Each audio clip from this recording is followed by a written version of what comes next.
సుమన్ టీవీలో మీ business promotions కోసం ఈ కింది నెంబర్ను సంప్రదించగలరు.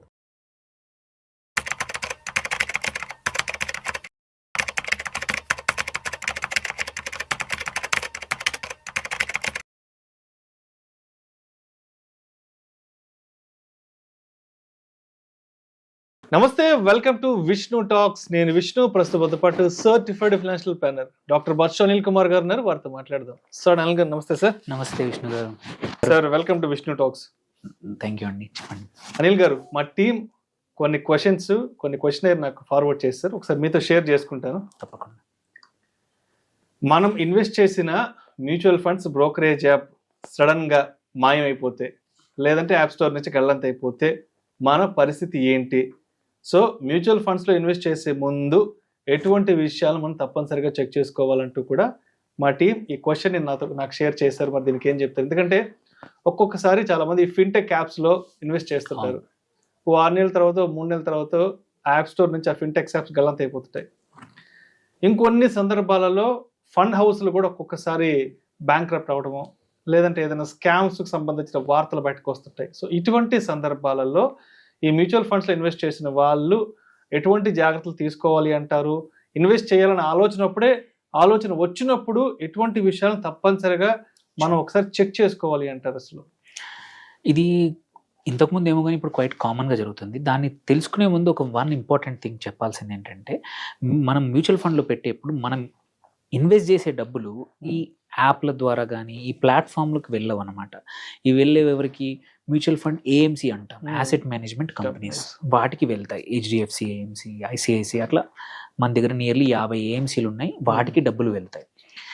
డబ్బులు అక్కడికి వెళ్ళినా కానీ మనం ఇన్వెస్ట్ చేసినప్పుడు మనకి ఇన్ని యూనిట్స్ కానీ ఇవన్నీ అలాట్ చేశాక ఆర్టీఏ అంటారు, రిజిస్ట్రార్ అండ్ ట్రాన్స్ఫర్ ఏజెంట్ అనమాట. ఇండియాలో 2 ఆర్టీఏలు ఉన్నాయి మ్యూచువల్ ఫండ్స్కి. ఒకటి కార్వి, ఇంకొకటి క్యామ్స్.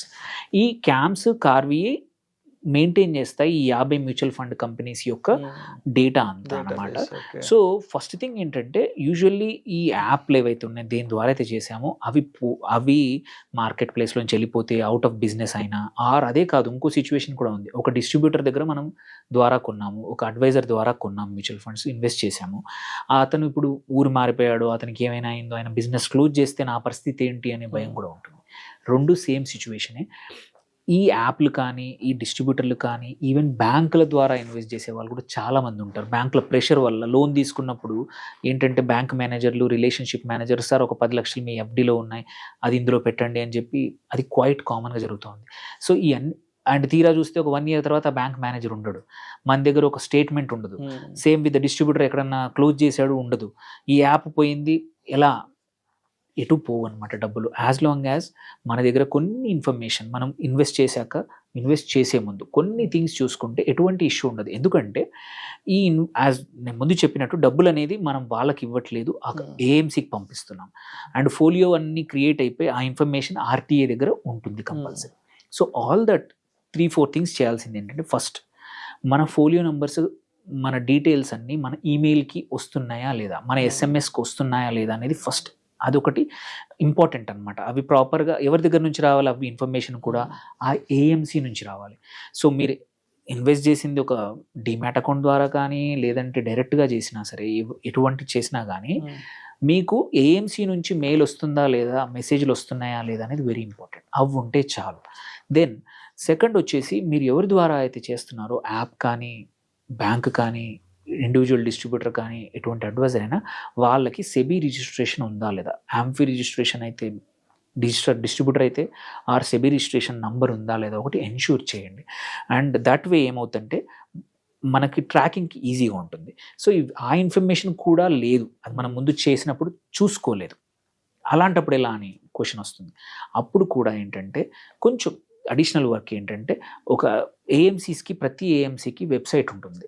వెదర్ హెచ్డిఎఫ్సి అయితే హెచ్డిఎఫ్సి, ఐసిఐసి అయితే ఐసిఐసి, ప్రతి ఏఎంసీకి ఒక వెబ్సైట్ ఉంటుంది. ఆ వెబ్సైట్లో సింపుల్గా వెళ్ళి మనం యూజర్గా రిజిస్టర్ చేసుకొని, మన పాన్ నంబరు, మన ఈమెయిల్ ఐడి, ఫోన్ నంబర్, ఈ 3 ఇస్తే చాలు. ఒక్కోసారి ఫోలియో నంబర్ లేకున్నా పర్లేదు, ఇట్ కెన్ రిట్రీవ్ అనమాట.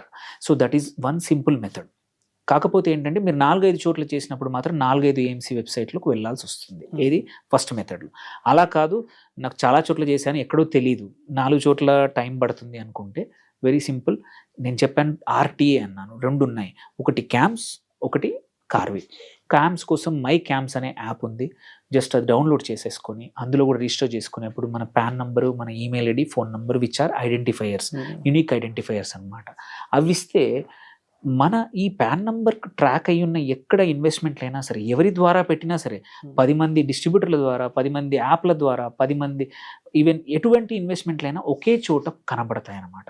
సో మీరు మర్చిపోయినా ఎక్కడ మీకు ఇన్ఫర్మేషన్ లేకపోయినా అంత ఫోలియో డీటెయిల్స్ అన్ని మ్యాప్ అయిపోతాయి ఆ పాన్ నంబర్కి సంబంధించిన వాటికి.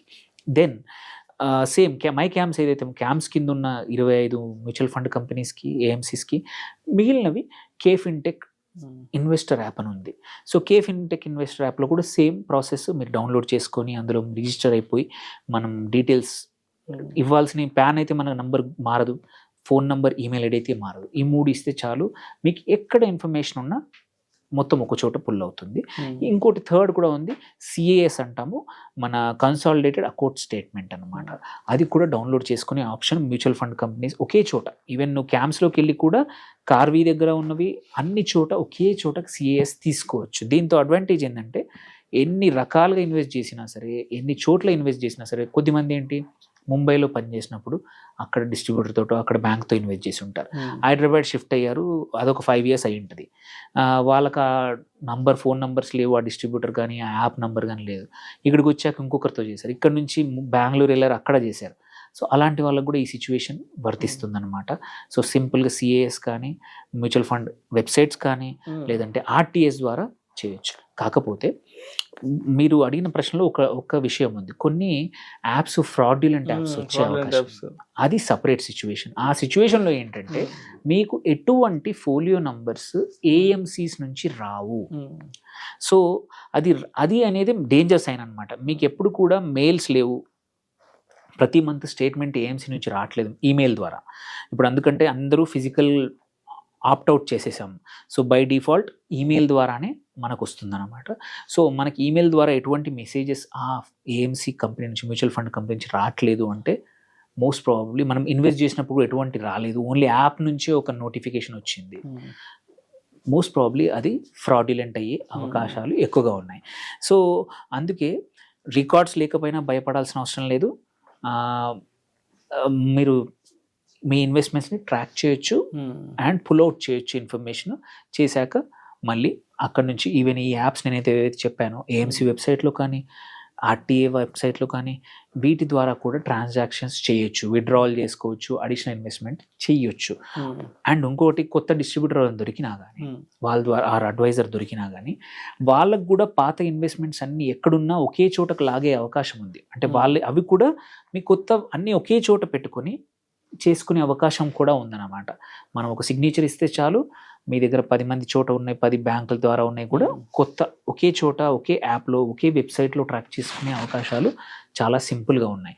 సో మీరు మ్యూచువల్ ఫండ్లో ఎప్పుడు డబ్బులు పొడగొట్టుకోవడం కానీ, మర్చిపోతే పోతాయనే భయం అవసరం లేదు. నేను 25 years 26 years బ్యాక్ చేసి ఓన్లీ పాన్ నంబర్ గుర్తున్న వాళ్ళకు కూడా we can able to get it. మీరు ఈ ఎగ్జాంపుల్ చెప్తాను. మీరు అడిగిన ప్రశ్నలో కొన్నిసార్లు మ్యూచువల్ ఫండ్ కంపెనీస్ ఏమైపోతాయి, చేతులు మారుతాయి, ఆ కంపెనీ నడవకపోవడము. కానీ ఎప్పుడు చేసినా ఎటువంటి జరిగినా మన డబ్బులకు ఎటువంటి ఇష్యూ ఉండదు. ఎందుకంటే ఆ స్కీమ్ని ఇంకొక మ్యూచువల్ ఫండ్ కంపెనీకి అమ్మేస్తారు. రీసెంట్ ఎగ్జాంపుల్ తీసుకుంటే ఎల్ఎన్టీ మ్యూచువల్ ఫండ్ ఉండింది, అది హెచ్ఎస్బిసి వాళ్ళు కొనేశారు. హెచ్ఎస్బిసి ఇప్పుడు మన పాత ఎల్ఎన్టీ స్కీమ్లన్నీ కూడా హెచ్ఎస్బిసిగా మారాయి. సో అట్లా చాలా కంపెనీస్ అమ్మడం, కొనడం జరుగుతుంది. బట్ మీ ఫండ్స్ 20 ఏళ్ళ బ్యాక్ అయినా సరే, యాజ్ లాంగ్ యాజ్ మీ పాన్ నంబరు, ఆ కంపెనీ పేరు ఉందంటే మనం ఈజీలీ ట్రాక్ చేయొచ్చు. ఓకే, ఈ కంపెనీ కొనింది. కొన్నిసార్లు అయితే 3-4 సార్లు చేతులు మారింది. ఇప్పుడు హెచ్డిఎఫ్సి ఏదైతుందో 3-4 చేతులు మారాక ఇప్పుడు హెచ్డిఎఫ్సిలో మర్జ్ అయినాయి అన్నీ ఉన్నాయి.